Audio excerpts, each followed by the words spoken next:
네, 감사합니다. 아직 방학을 시작을 안 한 그 학교도 많다고 하는데, 제가 이제 내일부터 또 다른 워크숍을 들어야 해가지고, 그 시간이 되는 날이, 뭔가 여유 있게 되는 날이 오늘이 가장 최대로 미룰 수 있는 날이어서 오늘 하게 되었습니다. 그래서 아쉽게도 많은 선생님들이 오시지 못했는데, 이렇게 시간을 내주셔서 그 강의에 참여해 주셔서 너무 감사하고요. 그럼 바로 오늘 또 이야기할 내용이 많아서 바로 진행하도록 하겠습니다. 목차를 간단하게 공유해드리면, 우선 학생들의 동기를 부여하려면 학습 동기가 무엇인지 알아야겠죠. 그래서 학습 동기란 무엇인지 한번 생각해보는 시간을 갖고요.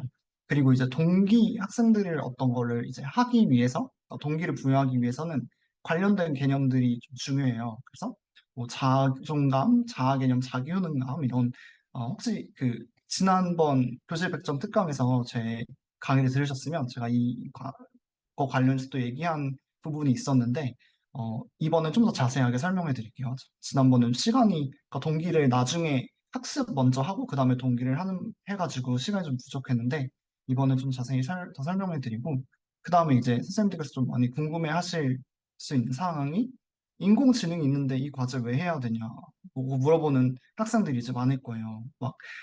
이번에 교사 친구들을 만났었는데, 뭔가 막 이제는 학생들이 왜 수학해야 되냐, 영어 해야 되냐고 물어보지 않고, 왜 챗GPT가 요약 같은 거 다 해주는데 내가 굳이 서머리를 해야 되냐, 아니면 내가 왜 이 다리가 다 그려주는데 달리가 내가 왜 그림 그려주는 수행평가 해야 되냐, 이렇게 말하는 친구들이 이제 많다고 하더라고요. 그래서 이런 시대에 우리가 어떻게 학생들을 동기부여하게 할 수 있을지 같이 얘기해 보면 좋을 것 같고, 그리고 마지막으로 이제 학생이 갖고 있는 목표, 이거는 제가 이제 끝나고 약간 세 번째 토픽을 얘기하고 나서 좀 더 추가적으로 설명드리면 좋을 것 같습니다. 그러면 이제 또 저 혼자 떠드는 것보다는 선생님들께 또 질문을 하는 게 더 좋잖아요. 그래서 선생님들께서는 우선 이 강의를 듣고 나면 학습 동기를 정의하실 수 있게 되고요. 그리고 증거 기반, evidence based 부여 전략을 생각해낼 수 있게 되는데, 뭐 증거 기반이란 말 자체는 어렵지만 그냥 말 그대로 이게 이렇게 하면 학생들 동기가 부여될 것 같아, 이렇게 뭔가 감이나 아니면 느낌적인 느낌으로 그런 동기 부여 전략을 구사하시는 게 아니라 진짜 이론에 기반해서 진짜 실험이나 연구를 통해서 밝혀진 그런 동기부여 전략들을 생각하실 수 있게 되는 게 저의 이번 강의의 한 시간이지만, 네, 뭔가 야심찬 학습 목표입니다. 그러면 먼저 학습 동기를 알아야겠죠. 근데 제가 일방적으로 설명을 드리기보다는 선생님들께 여쭤보고 싶어요. 선생님들께서 생각하시기에 학습 동기란 무엇이라고 생각하시나요? 채팅창으로도 남겨주셔도 좋고, 아니면 음소거를 제기하시고 말씀해 주셔도 좋고요. 그냥 정답이나 오답은 없겠죠, 당연히. 선생님들 생각을 여쭤보는 거니까. 그래서 선생님들께서 생각하시는 학습 동기를 적어주시면 감사하겠습니다. 네, 네, 흥미가 되게 중요한 요소죠. 그것을 피게 하는 힘, 그렇죠. 수업 시간에 연필을 잡고 싶은 마음, 공부하고 싶은 마음, 네.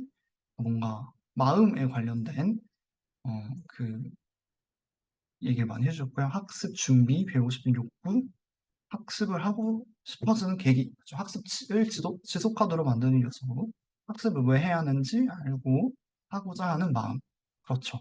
네. 보통 왜 이게 뭔가 키워드 같은 것들이 뭔가 왜 아니면 지속해야 되는지, 학습을 하고 싶어지는 계기, 이렇게 잘 말씀해 주셨는데, 그러면 여러 정의가 있을 수 있겠지만 저희 동기 연구에서는 이제 가장 좀 많이 어, 사용되는 게, 제가 그냥 영어를 썼어요.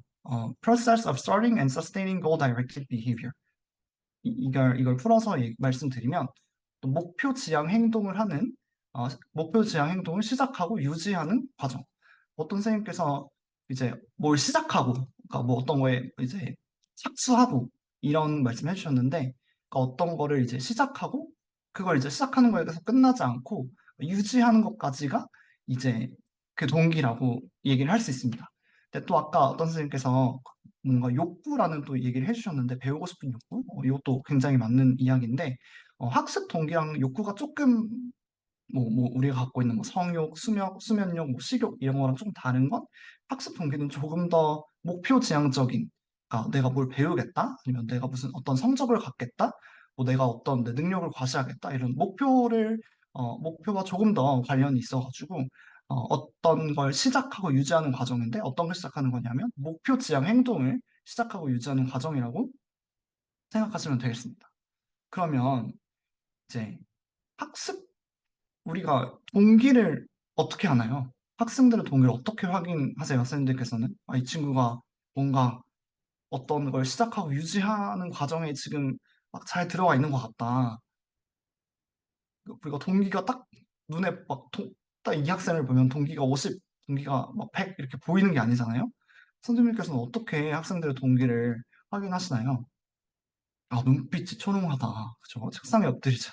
맞습니다. 그죠? 눈빛이 흐리멍텅하고 책상에 엎드려 있으면 동기가 그죠 있다고 하기가 어렵겠죠. 수업 집중도 맞아요. 집중도 굉장히 중요하고 참여도나 학습 태도 네 굉장히 다 저 중요한 요소들인데 그냥 아주 그러니까 뭔가 베이직하게 그냥 얘기를 하면 그러니까 뭔가 학생들의 선택 이 학생들이 어떤 선택을 하는지 그리고 어떤 노력을 기울이는지, 그리고 또 이제 얼마나 그 행동을 지속하는지.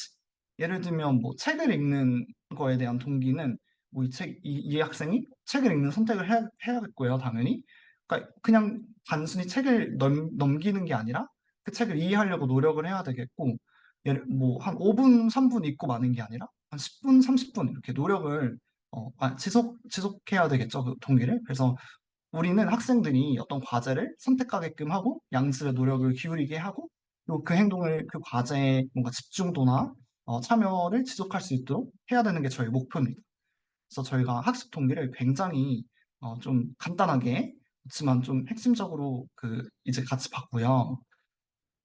이제 본격적으로 넘어가기 앞서서 요거 하나를 소개해 드리려고 해요. 혹시 이걸 옛날에 교육심리학 수업을 들으셨거나 교직 수업을 들으셨으면 이게 어떤 건지 기억이 나실 수도 있는데, 그러니까 메슬로우의 욕구 이론이라는 게 있잖아요. 그래서, 그러니까 뭔가 아까 말씀드린 것처럼 욕구랑 동기는 제가 조금 학습 동기 조금 다르다고 말씀드리긴 했는데, 제가 요거를 그 가져온 이유는, 그러니까 동기를 부여할 때 좀 뭔가 기본적인 전제는, 그러니까 이 학생들의 뭔가 생리적 욕구나 안전 욕구, 그리고 소속과 사랑 욕구가 어느 정도는 충족이 되어 있어야 이 학생들이 학습 동기를 갖게 되는 것 같아요.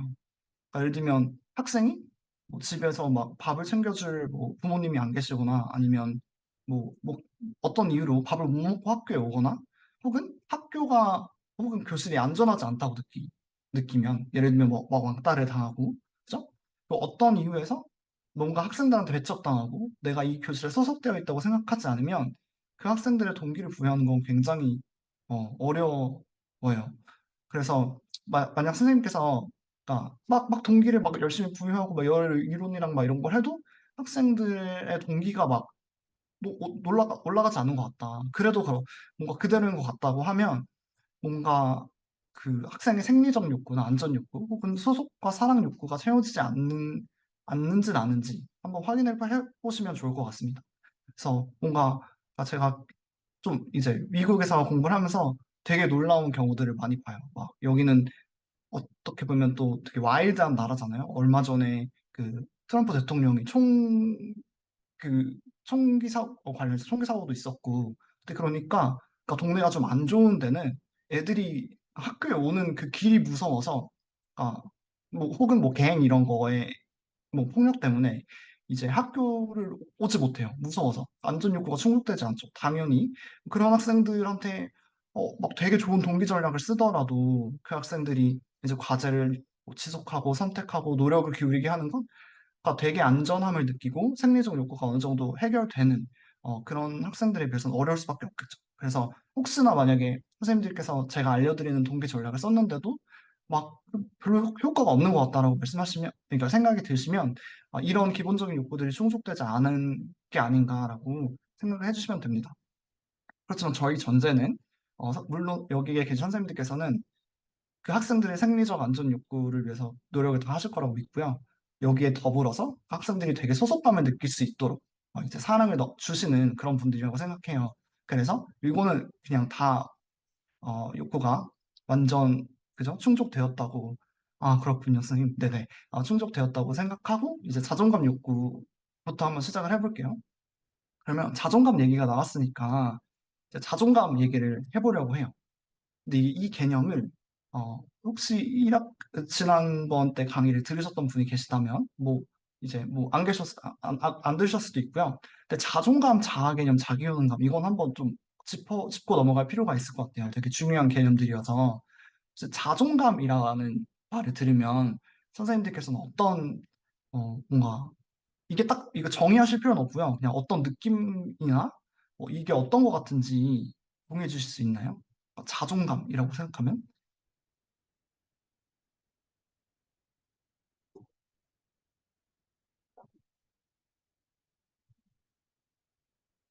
자존감은 남의 말에도 쉽게 상처받지 않고요. 그죠?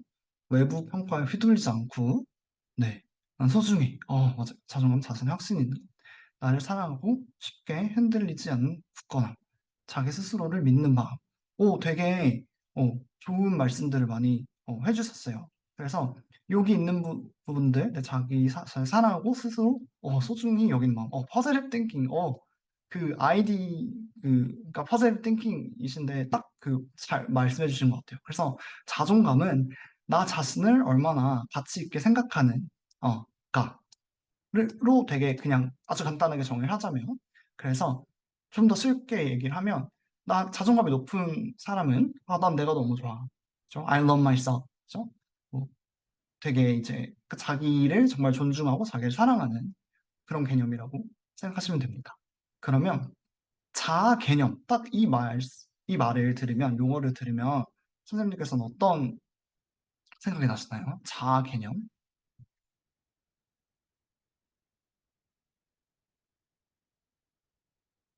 그죠? 나 자신에 대해 잘 알고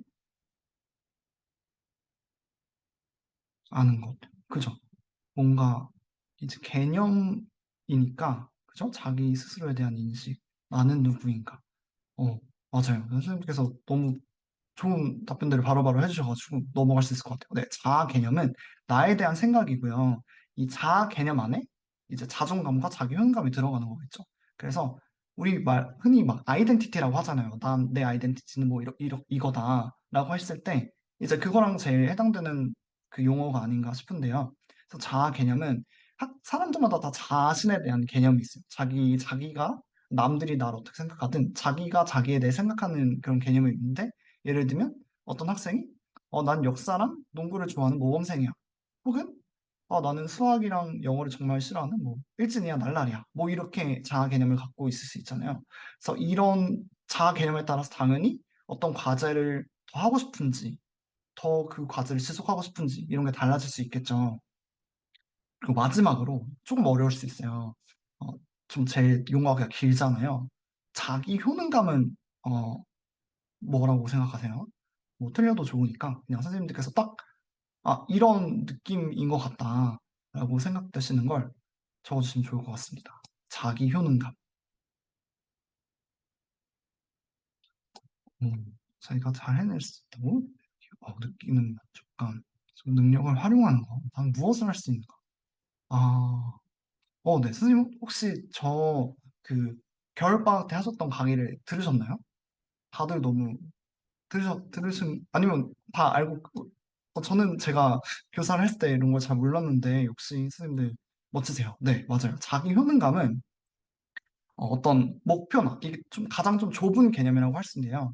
어떤 목표나 과제 달성을 얼마나 성공적으로 할 수 있는지에 대한 생각을 이제 자기 효능감이라고 합니다. 그래서 선생님께서 잘 뭐 도전할 수 있는 자신감, 내가 해낼 수 있다는 자신감, 잘 말씀해 주셨는데, 뭐 예를 들면, 이 수학 과제 내가 할 수 있을까? 뭐 혹은 이제 제가 오늘 이제 그 강의를 하는데, 이 강의 내가 잘 해낼 수 있을까? 이런 거를 생각하는 거죠. 그러면 제가 또 간단하게 퀴즈를 드리면, 그죠? 자존감, 자아 개념, 자기 효능감 다 학생들의 동기에 있어서 되게 중요해요. 중요한데 저희가 이걸 다 다룰 수는 없잖아요. 그러면 이 세 개의 개념 중에 동기부여에서 가장 중요한 개념은 어떤 것일까요?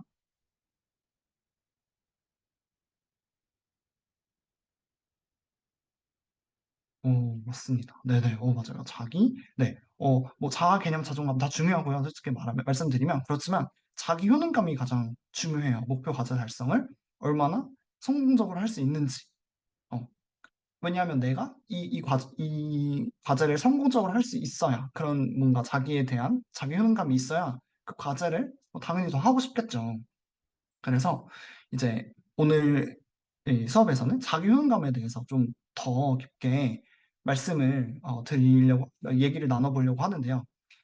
자, 그러면 제가 또 질문을 드릴게요. 근데 조금 너무 제가 이 시나리오를 쓰고 선생님을 이제 방학부 시작하시는데 너무 암울한 시나리오를 드린 것 같아서 좀 죄송하긴 한데 그렇지만 방학이 끝나고 한 달간 원래 방학은 되게 순식간에 지나가잖아요. 근데 이제 또 학교에 돌아갔는데 이제 강제 전학을 온 학생이 학교 폭력 이후로 담임반에 배정되었어요. 그래서 학기 초 한 달 동안 이 학생이 문제없이 반에 잘 적응하게 하는 것이 선생님의 과제예요. 네, 그렇다면 선생님의 자기 효능감은 어느 정도인가요? 예를 들면 10이라고 놓고 한번 10이 나는 정말 자기 효능감이 높아 이렇게 했을 때 선생님들께서 느끼는 자기 효능감을 좀 그냥 적어주실 수 있나요? 네. 네. 네. 네. 그죠. 자신이, 그죠. 네. 뭐, 한 평균적으로 네. 네. 그럼 자신감이 없을 수 있죠. 당연히. 네. 맞습니다. 되게 다양하게 이제 그 자기 효능감을 이제 적어주셨는데, 그러면 제가 또 다음 질문도 드릴게요. 근데 방금 이 점수를 매기셨는데, 어떤 것 때문에 점수를 그렇게, 뭐, 예를 들면, 뭐, 권임 선생님께서는 8점 주셨고, 어떤 선생님께서는 0점, 네. 퍼즐립 띵킹 선생님께서는 뭐 5점, 뭐 어떤 선생님께서는 7.5점 막 이렇게 주셨는데, 이렇게 점수를 주신 요인이 뭐 있을까요? 어떤 근거로 이 점수를 주시게 됐는지 여쭤보고 싶어요. 아, 성공 경험이 되게 중요하겠죠? 맞아요. 근데 옛날에 이제, 그죠? 이해하려는 마음, 마음도 되게, 뭐 심리 상태 같은 것도 굉장히 중요하겠고요. 경험도 굉장히 중요할 것 같아요. 네. 또 요인들을 잘 말씀해 주셔가지고, 자기 효능감에 영향을 준 요인들은 네, 무척 또 많습니다. 그렇지만 또 가장 밀접한 요인들을 또 같이 나눠보면요. 그죠. 학급 분위기나 레포도 중요하겠죠. 그래서 선생님들이 말씀해 주신 것처럼 경험. 근데 특히 어떤 경험이냐면, 과거에 성공 경험이 있는지, 그죠? 내가 이런 비슷한 학생들 우리 반에 잘 적응시킨 경험이 있다. 어, 근데 그런 경험이 있으면 당연히 자기효능감이 높겠고요. 그렇지만 내가 정말 그저 트라우마로 남는 그런 실패 경험이 있어. 그러면 당연히 자기효능감이 낮을 수밖에 없겠죠. 그리고 선생님께서 뭔가 마음 뭐 이런 말씀도 해주셨는데 그 이제 아이를 이해하려는 마음도 물론 중요하고 이제 현재의 감정 상태도 되게 중요합니다. 예를 들면 선생님께서 한 달 여름방학 동안 막 너무나 막 그죠?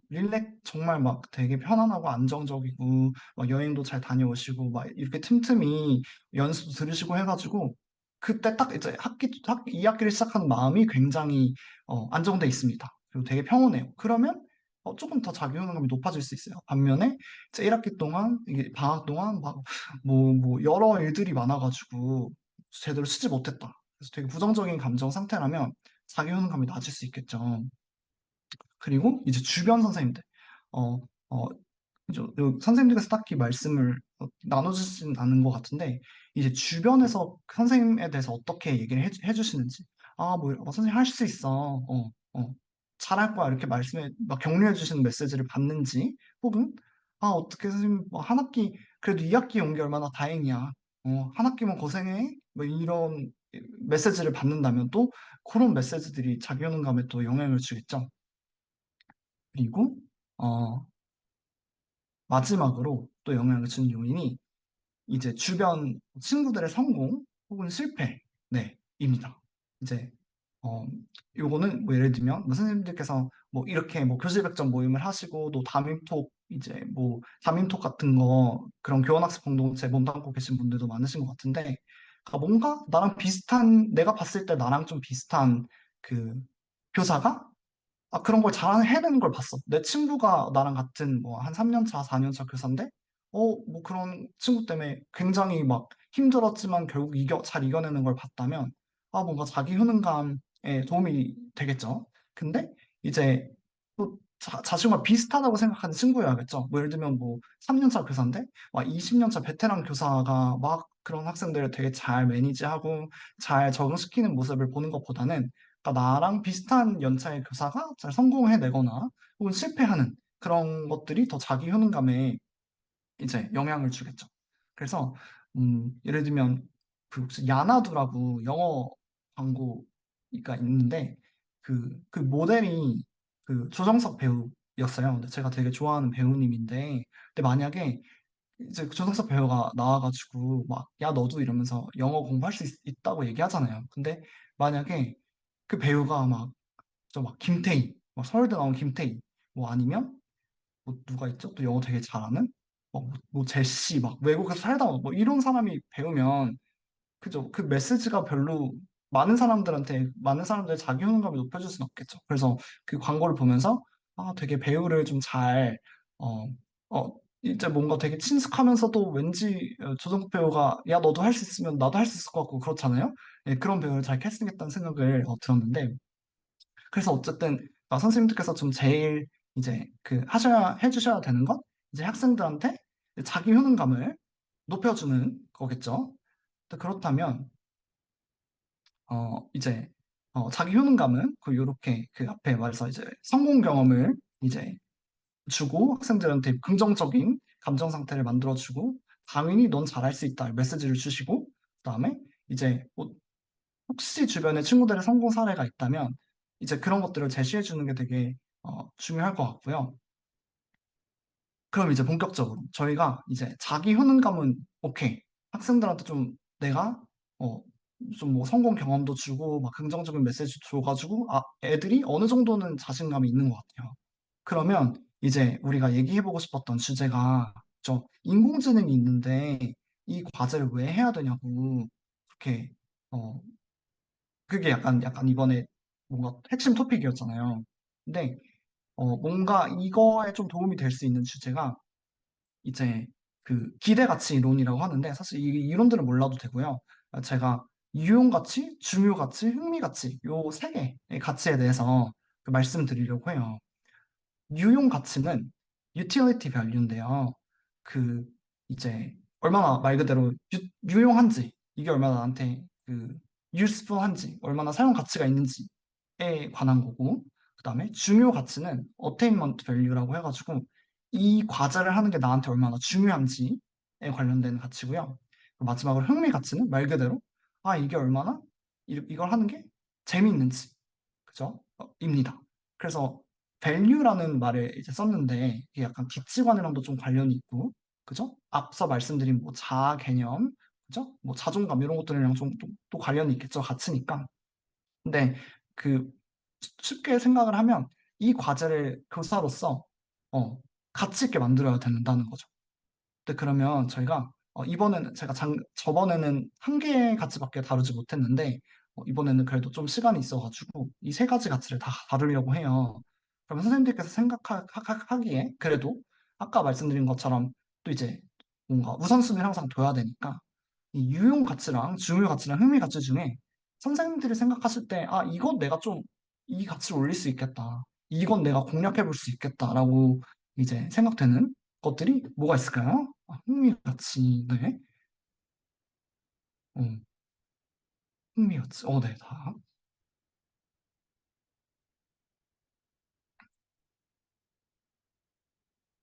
유용가치, 중요가치, 흥미가치 중에, 내가 이거는 좀 공략해 볼 수 있겠다. 이건 좀, 어, 흥미가치, 중요가치, 유용가치, 네. 그죠. 두 개를 또 공략하시고, 네, 중요가치. 맞습니다. 근데, 제가 이제 뭔가 어떤 가치가 가장 뭔가 뭐 변화시키기 쉽냐 이렇게 딱 답변을 드렸을 때 물론 간단하게 말씀드리긴 어렵지만 연구에 따르면 유용 가치가 가장 조금 그래도 교사가 조금 조절하거나 어떤 인터벤션이나 개입을 통해서 조절하기 쉽다고 나와요. 그래서 저희가 유용 가치부터 먼저 볼 거고 중요 가치랑 흥미 가치를 나중에 볼 건데 이유는 제가 뭐 그렇다고 유용 가치만 뭐 공략을 해라 이런 건 절대 아니고요. 중요 가치나 흥미 가치를 높이는 게 생각보다 어렵다는 걸 말씀드리고 싶어서예요. 왜냐하면 생각보다 어떤 사람이 이건 나한테 중요해. 그러니까 어떻게 보면 가치관을 변화하게 하는 거잖아요. 근데 그게 생각보다 쉽지 않대요. 연구에 따르면. 근데 마찬가지로 흥미 가치도 그러니까 어, 제가 또 이제 그 흥미가치 설명할 때 말씀드리겠지만, 저는 사실 제가 막 엄청 재밌고 막 해가지고, 막 뭐 농담 같은 거 막 생각해서 막 들어가서 수업하고 이런데 반응 없고, 막 그러지 않아요? 막 내가 진짜 생각지도 못한 데서 막 애들이 웃고 막 이런 경우가 꽤 있잖아요. 그래서 흥미가치. 또 사실 내가 어떤 걸 좋아하냐, 내가 어떤 거에 흥미가 있다도 되게 본질적인 아이덴티티랑 관련이 있는 거기 때문에 생각보다 중요가치랑 흥미가치가 이렇게 조절하기가 어렵습니다. 그래서 먼저 유용가치 먼저 타겟을 하고 그렇다고 이제 조절을 교사로서 요거에 개입을 못 한다는 건 아니고요. 그냥 쉬운 것부터 한번 어, 유용가치부터 한번 볼게요. 제가 또 좋아하는 조정석 배우님을 여기 넣었어요. 근데 근데 사실 진짜로 인공지능이 정말 빠른 속도로 발전하고 있는 건 맞고요. 되게 앞으로 시간이 갈수록 더 많이 발전이 되는 것도 맞아요. 네. 그렇지만, 그렇지만 어떤 과제를 하는 거에 있어서 그러니까 우리가 유용 가치를 좀 높이려면 그러니까 여러 방법이 있겠죠. 그러니까 뭔가 인공지능이 완벽하지 않다는 걸 통해서 너가 이 과제를 해야 한다. 아니면 이 과제가 인공지능 시대에도 여전히 유용할 거다. 뭐 이런 전략을 세워가지고 인공지능을 해야겠죠. 그래서 저는 한 가지 방법이 이게 이제 핫도그 3개 주세요. 그죠? 이거 하니까 플리즈 핫도그 월드 이렇게 옛날에 나왔어가지고 제가 이제 보면서 엄청 웃었던 기억이 있는데 그러니까 인공지능이 당연히 이제 사람의 말을 잘 듣고 우리가 그 어떤 프롬프트를 주느냐에 따라 가지고 이제 그거에 대해서 반응을 하는데 사실 프롬프트를 주는 능력도 되게 중요하잖아요. 근데 만약에 이제 핫도그 3개 주세요 해서 인공지능이 플리즈 핫도그 월드라고 헛소리를 하고 있으면 뭐 핫도그 3개 주세요. 어, 3개의 핫도그 주세요. 이렇게 바꿔서 프롬프팅을 해야 되잖아요. 근데 이런 것들을 좀 뭔가 길러질 수 있는 뭔가 과제를 한다거나, 그죠? 근데 여기서 그 조정석 배우님께서는 계속 핫도그 3개 주세요, 3개 주세요. 막 손가락으로 막 3개 가르치고 이래요.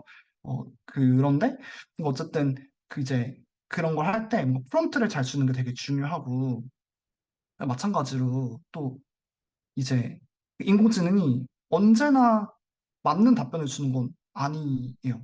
특히 이제 제가 이제 뭐 연구를 하거나 이렇게 그 뭐 챗GPT 이런 걸 쓰다 보면은 정말 말도 안 되는 정보들을 엄청 많이 주거든요. 근데 그걸 뭔가 판단하고 어떤 뭔가 평가하고 이러는 건 여전히 인간의 몫이어야 한다고. 그리고 그게 되게 유용한 기술이잖아요. 인공지능이 막 이런 여러 가지 정보들을 주고 근데 그거를 이제 내가 판단하거나 평가할 수 있을 때 진짜 그게 유용한 거잖아요. 그래서 학생들한테 어떤 과제를 시키실 때, 물론 인공지능이 뭐 이런 그림들, 뭐 1820년대 독일 그림 그려줄 수 있겠죠. 당연히 너무나 한 1초 만에, 뭐 1, 2, 3초 만에. 그렇지만 이 그림들 중에 정말 1820년대 독일을 묘사하는 그림을 찾는 거는 그리고 가장 적합한 그림, 가장 뭔가 그 상황에 맞는 그림을 찾는 것도 인간의 몫이란 말이에요.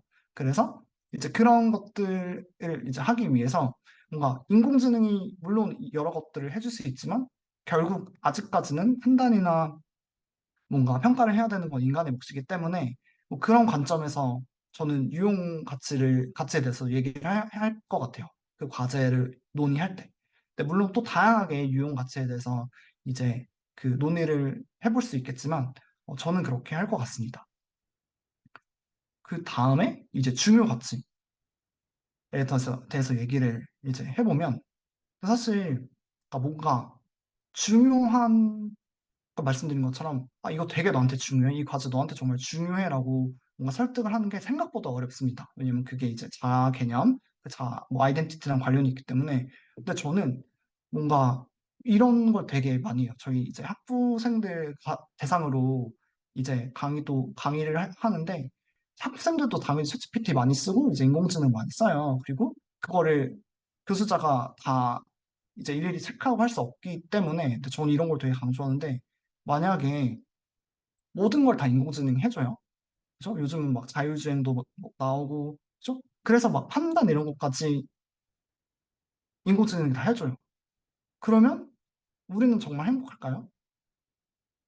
호모 심슨처럼 막 뇌가 이렇게 쪼그라들겠죠. 당연히 뇌는 당연히 쓰지 않으면 뉴런이 이제 점점 소실되고, 그래서 이제 관련된 어, 그 사고 기능을 점점 더 못하게 되니까 우리 뇌는 인공지능에 의존하면 의존할수록 감퇴되고 기억력도 나빠지고 그러겠죠.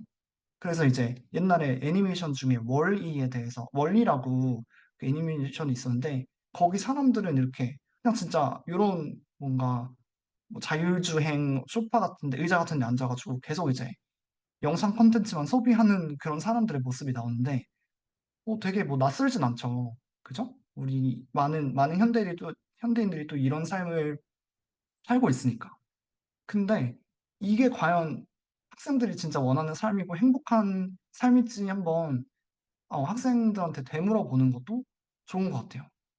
그래서 뭔가 학생들이 뭔가 자기 효능감이나 뭐 자아 개념 이런 걸 형성할 때 나는 정말 인공지능에 의존하고 인공지능이 모든 걸 다 해줬을 때 행복한 사람인가? 라고 저 끊임없이 좀 뭔가 질문을 하게 하고 물어보게 하는 게 또 이제 교사의 역할인 것 같습니다. 근데 물론 학생들이 나는 그렇게 살고 싶어요. 그러면 정말 어렵겠죠. 그렇지만 이제 또 이제 선생님들께서는 충분히 잘 설득을 하실 수 있을 것 같아요. 그죠? 뭐 하루 종일 막 틱톡 보고 뭐 영상 콘텐츠 소비하고 게임하고 이런 삶 자체가 행복한 삶은 아니니까요. 그렇죠? 그래서 이제 뭐 그런 관점에서 또 저는 접근을 할 것 같아요. 그래서 아까 조금 느끼시겠지만 아까 유용 가치는 제가 조금 더 스페시픽하게 뭔가 어, 구체적인 전략을 좀 제시해 드릴 수 있었다면 약간 중요 가치는 어떤 뭔가 가치관이나 뭔가 자아 개념이랑 더 연관되는 그런 요소다 보니까 조금 더 추상적으로 뭔가 추상적인 전략을 드리게 되는 것 같아요. 그리고 마지막으로 이제 그리고 넘어가기 전에 제가 또 한 가지, 요거는 사실 AI 시대에 어떤 과제를 하게 하는 거랑은 관련이 없긴 한데, 제가 이제, 선생님께 드리고 싶은 말씀이, 이제, 우리나라 특히에서는 이제, 특히 막 교사도 그렇고 학부모도 그렇고 학생들도 그렇고, 막 이런 말을 되게 아무렇지 않게 해요. 막, 여자라, 뭐, 전 여자라 문과가 더 맞는 것 같아요. 여자라 이 수학이 좀 약해요. 뭐 남자라 언어 영어를 잘 못해요. 남자라 문과는 잘 안 맞고 이과 가야 돼요. 이렇게 말씀을 많이 하시는데 이게 그죠? 자아 개념이잖아요. 그죠? 근데 이게 되게 위험한 발언이고 사고인 게 수학을 못하는 데는 되게 여러 가지 이유가 있을 거고 언어 영어를 못하는 데는 또 당연히 되게 여러 가지 이유가 있어요. 근데 딱 이제 자아 개념을 여자랑 수학이 잘 못해요. 남자랑 언어 영어를 잘 못해요라고 하는 순간 그 과목이 나한테 중요하지 않게 돼요. 나는 당연히 남자니까 영어 잘 못해. 그러니까 당연히 과목이 나한테 중요하지 않죠. 내 자아 개념에 중요하지 않으니까. 마찬가지로 난 여자라 수학과학 잘 못해. 그러면 당연히 중요 가치가 엄청 떨어지겠죠. 그러니까 선생님들께서 근데 이건 또 되게 문화적인 거여서 이제 만약에 미국에서 어떤 교사가 학부모 상담을 할 때 여학생이랑 수학이 좀 약한 것 같아요 라고 얘기를 하면 좀 되게 문제가 될 수 있어요.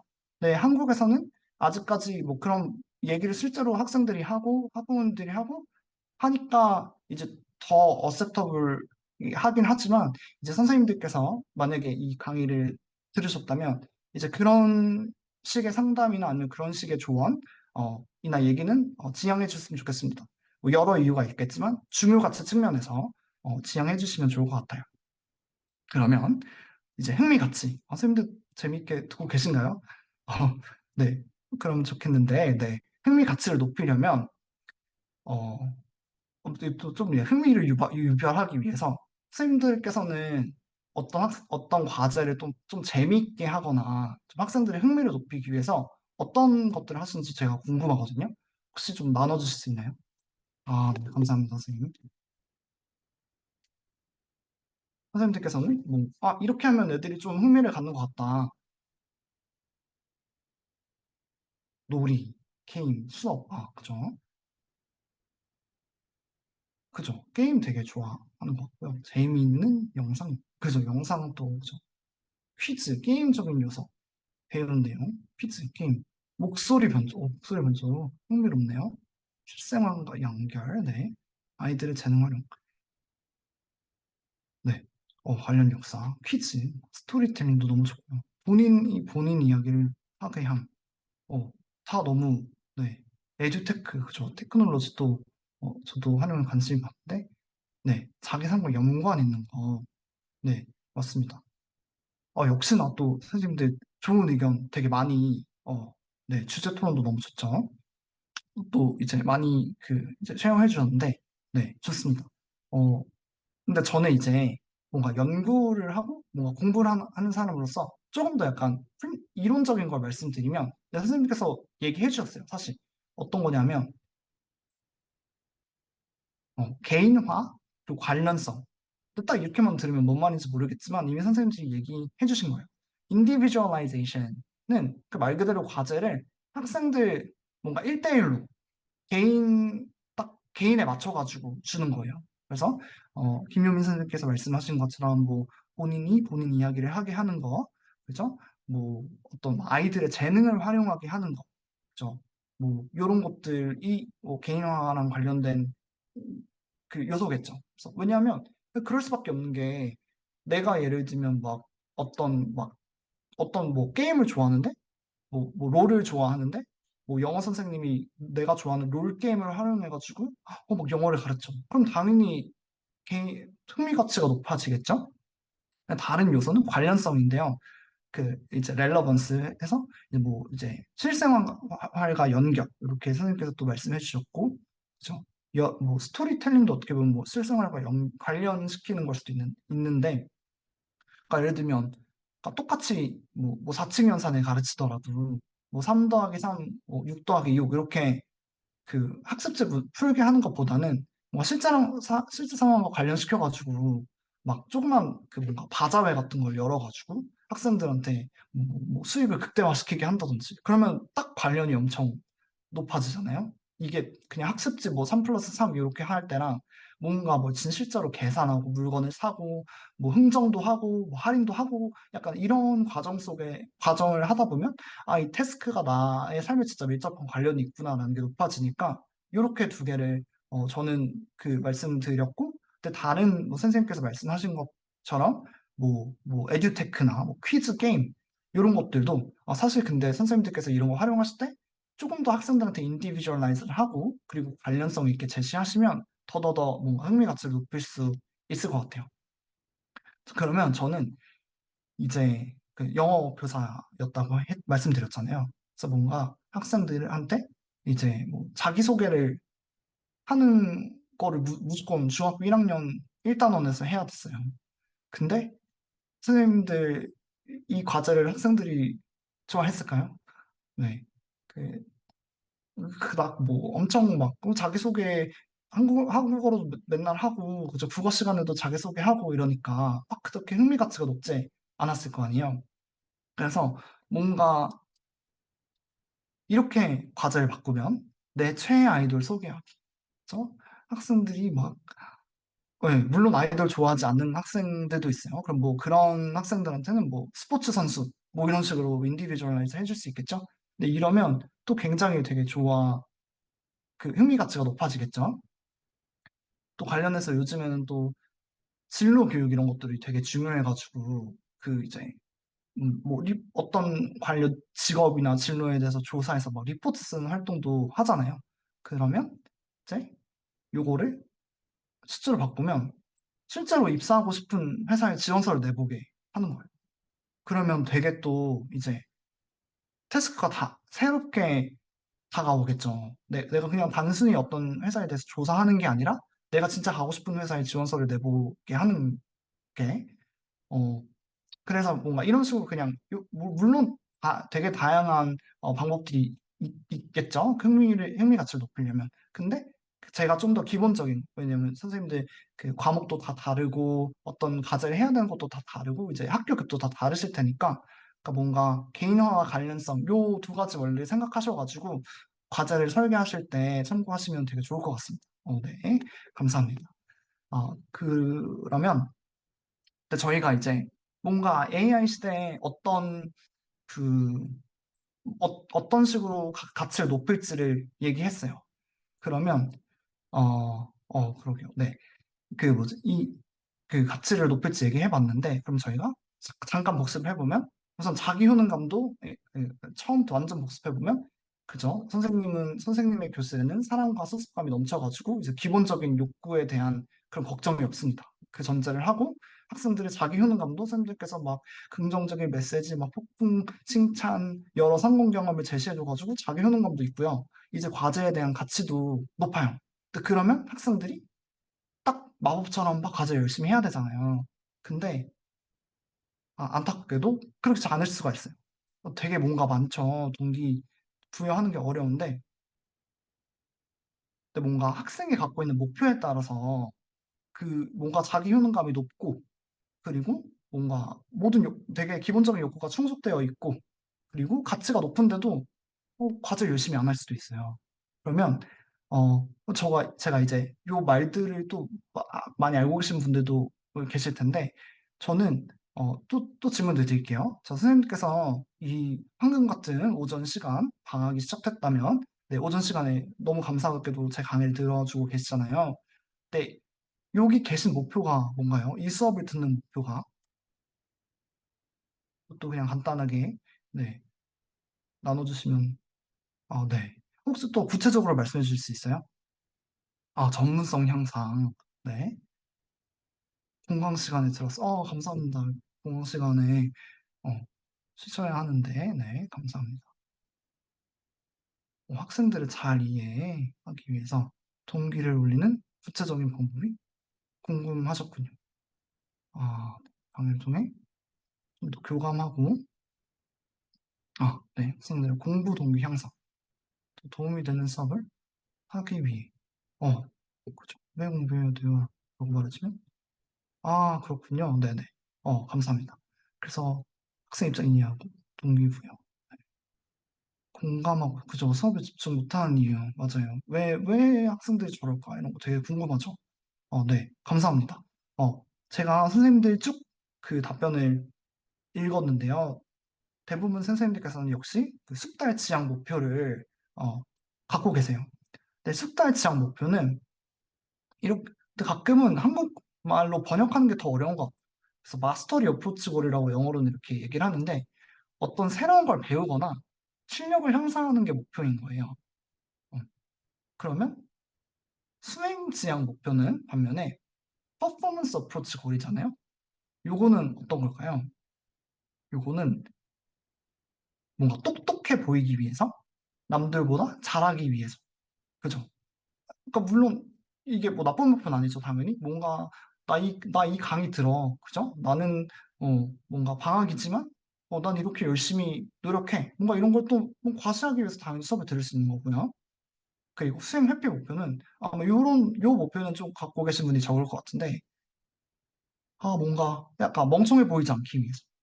그죠? 혹은 남들보다 못하지 않기 위해서. 그냥 쉽게 말씀드리면 그러니까 뭔가 들키는 걸 좀 회피하기 위해서 어떤 걸 하는 그 수행을 하는 게 이제 수행 회피 목표입니다. 그러면 선생님들께서 생각했을 때, 좀 가장 바람직한 목표? 가장 좀 학생들의, 어, 학습에 도움이 될 것 같은 목표는 뭔가요? 숙달 지향 목표. 어, 그렇죠. 네. 네, 맞아요. 숙달 지향 목표. 네. 마스터리, 네. 어프로치, 골이 또 가장, 어, 이제 숙달 지향 목표가 당연히, 네, 새로운 것을 배우거나, 당연히란 말은, 취소하겠습니다. 네, 어쨌든, 네, 많은 연구에서는 수달 지향 목표가 가장 조금, 어댑티브하고 긍정적이고, 약간 이런 목표로 알고 있어요. 그런데, 제가 당연히란 말을 뺀 이유는 우리나라 교육이 갖는 또 특수성이 있잖아요. 네, 물론 이제 고등학교도 상대평가가 그 폐지되는, 그죠, 맞아요. 수능도 있고, 이제 고등학교는 아직까지도 내신 상대평가를 하고 있죠. 그죠? 어, 그러니까 우리가 뭔가 새로운 것을 배우거나 실력을 향상하는 것도 되게 중요한데, 뭔가 똑똑해 보이고 남들보다 잘하기 위해서 혹은 성적이 덜 떨어지기 위해서 멍청해 보이지 않기 위해서 이렇게 하는 것도 되게 많이 갖고 있어요. 그래서 우리나라가 되게 신기한 게 어, 보통은 이게 숙달장 목표랑 뭐 수행 회피 목표랑 이런 게 약간 부적 관계거든요. 근데 이게 약간 정적인 관계로 나타나는 되게 몇 안 된 그런 사례가 있어요. 그런 연구 사례가 있어요. 그래서 제가, 물론 속달 제한 목표가 바람직하지만 이것만 강조를 할 수는 없는 것 같아요. 그래서 약간 다음에 조금 얘기를 하자면, 그래도 어쨌든 우리가 선생님들께서 말씀하신 것처럼 숙달 지향 목표가 그래도 바람직한 것 같다고 이 말씀을 하셨잖아요. 그러면 학생들이 숙달 목표를 지향하게끔 하려면 선생님들께서 어떻게 해야 될까요? 근데 제가 좀 문제의 난이도를 올리면, 근데 또 이제 상대평가야. 그죠? 내신 9등급제, 막 수능 애들 막, 그죠? 1등급부터 9등급으로 나오는 막 수능을 또 봐야 돼.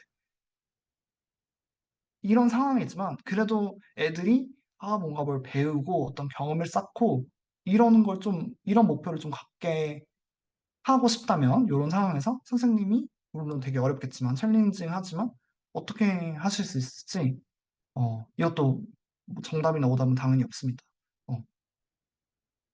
어, 이렇게 배워두면, 그죠?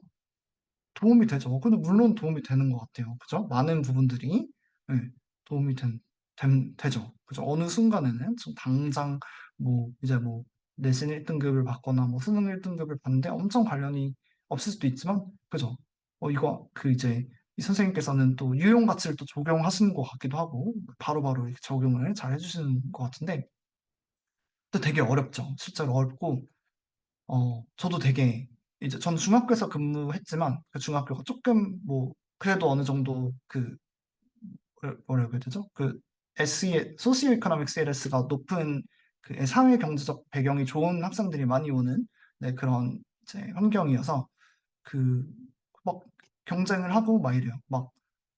선생님 저 몇 등 했어요? 막 물어보고 그래요. 근데 이제 우리가 그래 이런 상황에도 불구하고 학생들이 숙달 목표를 지향하게 하려면 네, 좀 비교하는 칭찬을 하지 않는 게 중요한 것 같아요.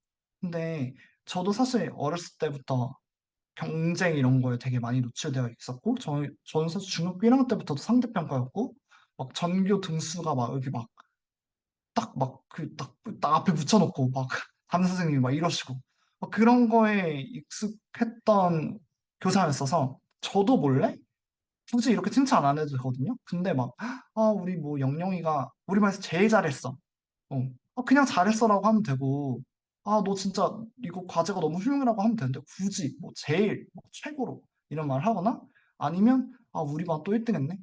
우리 반 2등 했네? 3등 했네? 이렇게 막, 그죠? 비교하는 칭찬은 당연히 너무 좋은 거예요. 근데 비교하는 칭찬을 하면 당연히 학생들이 이제 칭찬을 받고 싶어 하는데, 저 아까 말씀드린 것처럼, 그죠? 수행 회피 목표, 수행 지향 목표. 남들보다 더 잘하기 위해서, 그죠? 혹은, 내가 1등 못하면 멍청해 보이면 어떡해. 그죠? 멍청해 보이지 않기 위해서 그런 목표를 갖게 될 확률이 좀 더 높다는 거죠. 그래서 비교하는 칭찬을 하지 않으시는 게 중요하고, 그 다음에 이제 노력이랑 전략을 강조해요. 근데 이것도 되게 어려운 게, 선생님들도 생각해 보시면, 예를 들면, 조카나, 뭐, 손자나 되게 어린 친구가 막 뭘 잘하고 있어요. 그러면 와, 너 진짜 똑똑하다. 너 천재 아니야? 막 이렇게 칭찬을 하지. 와, 너 정말 노력을 많이 하고 있네. 너 진짜 노력 열심히 하는구나. 이렇게 칭찬을 안 하잖아요. 그쵸? 우리는 또 어렸을 때부터 그런 천재성이랑 똑똑함이랑 이런 거 되게 또 중요하게, 그죠? 네, 그, 교육을 받아왔고, 또 실제로 칭찬을 그렇게 하면 되게 편하니까. 그렇게 하는데 칭찬을 하실 때 이제 그리고 어떤 거에 대한 뭐 강조를 하실 때 노력이나 너가 이만큼 노력했는데 이 정도 성적을 받았어? 대단한데? 어, 역시 노력을 했더니 성적이 좋구나. 아니면 너가 이번에 시험을 좀 못 봤는데 뭐 이런 전략을 써보는 게 어때? 이런 식으로 노력이랑 전략을 강조하는 게 또 중요하겠죠. 그리고 그렇지만 제가 말씀드리는 게 되게 이론적인 내용일 수 있는 게 당장 학생들은 내신 1등을 받아야 되고 당장 학생들은 수능 1등을 받아야 되는데 100점 맞아야 되고 이렇게 비교가 불가피한 상황이고 되게 높은 퍼포먼스에 대한 그런 압박이 높다면 선생님께서는 그래도 초점을 배움과 숙달에 두시는 게 좋은 것 같아요. 왜냐하면 학생들이 당연히 1등 해야 되고 당연히 남들보다 더 잘해야 되는 건 알고 있겠죠, 당연히. 근데 이제 그걸 굳이 교사가 또 더 강조해가지고 야 너희들은 경쟁하고 있어. 너희들은 무조건 막 1등 해야 돼. 뭐 무조건 막 100점 맞아야 돼. 굳이 교사가 더 거기에 초점을 둘 필요는 없을 것 같아요. 그래서 물론 뭐 이제 뭐 너무 경쟁이 치열한 상황이라면 막 외고 막 특목고라면 그런 거를 또 강조 안 하실 수는 없겠지만 최대한 선생님들께서는 배움과 숙달에 두는 거. 그리고 제가 만약에 그 타협을 하자면 이제 단순히 수행 지향 목표만 그, 지향하는 게 아니라 숙달 지향 목표도 같이, 그러니까 1등하고 남들보다 잘하고 똑똑해 보이는 것도 물론 중요한데 학생들이 진짜 배우는 게 이렇게 재밌구나. 그런 것도 이제 그 공부 그런 것도 그런 목표를 들 수 있게끔 이제 해주시는 게 되게 중요한 것 같아요. 특히 우리가 앞으로 이제 살아갈, 그죠? 뭔가 AI 시대에는 더더욱, 그죠? 왜냐하면 뭔가 어떤 걸 이제 가르치고, 그죠? 막 뭐 지식을 전달하고 학생들이 시험을 더 잘 보게 하는 건, 이제는 그죠? 그래서 수행 지향 목표와 함께 숙달 지향 목표도 함께 지향할 수 있도록 강조를 해주시고, 말씀드렸던 게, 이제 학생들이 더 시험을 잘 보게 하거나, 더 뭔가 높은 점수를 얻게 하는 건, 어떻게 보면, 어, 교사보다 이제 AI가 더 잘하는 시대가 올 수도 있을 것 같아요. 혹시 뭐, 산타 토익 이런 거 들어보셨는지 모르겠지만, 왜냐면 이제 프로그램이 뭐 알고리즘이나 학생들 데이터를 기반으로 해가지고 이제 학생들의 약점이 뭔지를 파악하고 그 약점을 보완할 수 있는 그런 뭔가 문제라든지 아니면 과제들을 막 탁탁탁탁 제시해 주니까 뭔가 성적을 향상하고 이러는 건 AI가 더 잘할 수 있는데 그러니까 뭔가 그런 상황이면 상황일수록 뭔가 학생이 뭔가 남들보다 더 잘해야 되고, 막 시험 100점을 맞아야지, 이런 목표를 갖는 것보다는, 내가 진짜 이걸 배우고, 내가 이거를 정말 연마해서 잘하게 되고 싶다라고 하는 목표를 갖는 게 점점 더 중요해질 것 같다는 생각이 듭니다. 그래서 뭔가 여유 있게 뭔가 뭐 세션을 갖고 싶었는데, 제가 또 이 신조가 절대로 수업 시간을 초과하지 않는 거여가지고, 우선 먼저 감사 말씀을 드릴게요. 근데 감사 말씀을 드리면서, 그죠? 제가 또 한 가지 당부드리고 싶은 게, 그리고 뭔가 높아심에 말씀드린 것처럼, 저희가 오늘 되게 다양한 개념들을 배웠어요. 우선 전제로, 그죠? 학습 동기가 뭔지 배우고요. 그죠? 어떤 목표 지향 행동을 시작하고 유지시키는 과정이라는 걸 배웠고, 근데 그 학습 동기가 어느 정도 발현되려면 생리적 욕구, 안전 욕구, 소속과 사랑 욕구, 기본적인 욕구들이 충족되어야 되고, 자기 효능감, 내가 할 수 있다는 생각이 중요하고, 플러스 그 과제가 같이 있어야 되고, 여기에 더해서 그것뿐만 아니라 어떤 목표도 좀 나름 바람직한 목표를 갖고 있어야 돼요. 학습에 임하는 과제를 함에 있어서. 근데 딱 얘기를 들으시면 알겠지만 이게 말이 쉽지 되게 생각보다 어려워요. 네, 그죠? 이게 쉬우면 제가 막 이렇게 공부를 할 이유도 없고 막 연구자들이 연구를 할 이유도 없겠죠. 또 어려운데 어려워요. 특히 이제 한국 같은 그죠? 막 독학재수 학원 막 되게 인기고 막 기숙학원에 넣으면 애들이 막 점수 오르고 근데 이제 아이러니하게도 뭐 그런 상황이다 보니까 막 이렇게 동기부여를 막 하는 것보다는 그냥 진짜 막 학생들한테 좀 안 좋은 거죠. 뭐 학생들을 좀 약간 억압하고 훈육하고 막 이렇게 하면서 하는 게 또 퍼포먼스적으로 더 좋은 성적이 날 수도 있고요.